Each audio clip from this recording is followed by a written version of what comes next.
Hi, this is Steve at Hilltops IT, and I'm back with another tip for using QuoteWerks Web new API. That tip is when you're in the scripting manager, always make sure you're using this testing area before implementing any of your scripts.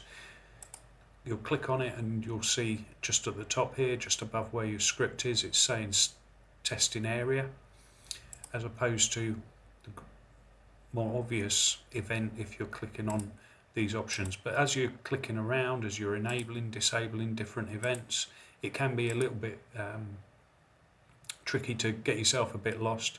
But in particular, when you're building your scripts, make sure you've got this testing area selected at the top here. You have got a couple of tools if things do go wrong. You've got these undo buttons, redo buttons, and reload buttons. But by saving any given scripts, you're going to immediately have that affect your users.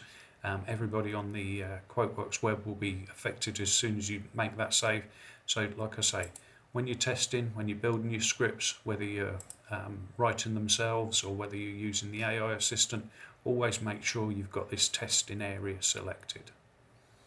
Hope this is useful.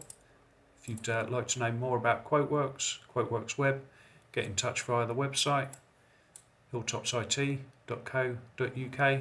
There you can contact us, get in touch by phone, by email, or through social media.